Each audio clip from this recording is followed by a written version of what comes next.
Herkese yeniden merhaba dostlar. Biliyorsunuz bu hafta Green Card çekilişleri başladı. Green Card Loto çekilişlerinde herkese bol şans diliyorum.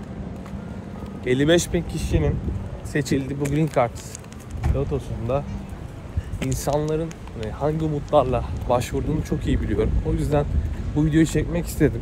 Geçen sene böyle bir video yapmadım, yani bu başlık altında incelemedim. Size anlatmak istediğim bazı konular var. Şimdi Green Card nedir? Yani Green Card ne işe yarar? Green Card'ın önemi nedir? Green Card'lılar Amerika'da ne gibi haklara sahipler? Bunlardan bahsedeceğim. Şimdi Green Card, yeşil kart demek. İngilizcesi olmayan kişiler için bunu söylemiş olayım. Yeşil kartta bir nevi kimlik gibi bir şey. Yani normal size ehliyet gibi yatay bir kimlik sağlıyor. Üstünde işte isminiz, soy isminiz, doğum tarihiniz yazıyor. Fotoğrafınız oluyor. Bildiğiniz kimlik gibi hangi milletten olduğunuz yazıyor. Arkada işte Amerikan amblemleri, logoları vesaire. Bunlar var. Bu şu anlama geliyor. Amerika'da oturma, yani sınırsız oturma, yaşama, ikamet izni ve sınırsız çalışma izninizin olduğu anlamına geliyor. Şimdi bu şöyle de bir durum var. Bu Green Card'ın üstünde bir sonlanma tarihi de yazıyor ama bu aslında hakkınızın bitti anlamına gelmiyor. 10 sene gibi bir süre veriyor size. Ama bu aslında her yerde aynı. Yani her yerinde neredeyse aynı. O kart vizitin bir ömrü var. O yüzden.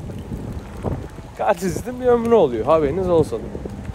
O sürede olduğu zaman onu değiştirmeniz gerekiyor. İşte belli bir ücret ödüyorsunuz filan. 10 sene kim öyle kim kala. O da ayrı bir konu. Amerika'ya geldikten sonra Green Card'la beraber bu lotoyla geldiğinizde çalışma izniniz olduğu için çok daha hızlı, yasal bir şekilde iş bulabiliyorsunuz. İyi ücretlere. Yani nispeten çalışma izni olmayan insanlar da burada çalışıyor. Ancak aldıkları maaşlar, gördükleri muameleler tabii ki daha farklı oluyor. Yani 10 dolara ortalama 12 dolara çalışan insanlar oluyor. Çalışma izni olmayanlar ama çalışma izni olup Green Card'lı olanlar yani 15, 16, 17, 20 değişir yani işine göre, yeteneğine göre, şirketine göre değişebilir ama tabii ki faydası oluyor. Green Card'ın hani temel olarak önemli noktaları bu. Bir diğer söylemek istediğim şu. Aslında Green Card'lısın. Çalışma iznin var. Oturma iznin var. Sen vatandaşsın zaten. Yani vatandaş gibi bir şey oluyorsun. Buradaki, burada doğan, burada büyüyen kişiler de aynı şekilde. Ama şöyle bir durum var. Green Card'da Amerikan pasaportun olmuyor. Yani hala sen geldiğin ülkenin vatandaşısın. Ancak şöyle bir durum var. 5 sene boyunca hani suça karışmazsan, yani Amerika'da bil fiil 2,5 sene ikamet edersen, yani yurt dışına çıkıp gelebilirsin, problem yok. Ama bil fiil 5 sene içerisinde 2,5 yıl Amerika'da ikamet etmiş olma zorunluluğu var. Bilginiz olsun. Öyle bir durum. Ya bu da olsun artık yani, hani adam sana vatandaşlık verecek. Sen zırt pırt çıkmışsın. Yılın işte yarısından çoğunu dışarıda geçirmişsin. Demek ki sen buraya adapte olmak istemiyorsun. Sen buralı olmak istemiyorsun. Gibi bir bakış oluyor. Bu da doğru. Katılıyorum. Ya böyle bir kural var. Green Card'lı olduğunuzda orduya katılabiliyorsunuz. Zorunluluğunuz yok. Orduya katıldığınızda zaten kısa bir süre içinde 6-7 ay gibi sürede vatandaş oluyor biliyorsunuz. İşte eğitimi bitirdikten sonra. İşte böyle bir avantajı var.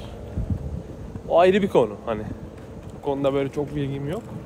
Ama bilgim olunca aktarabilirim.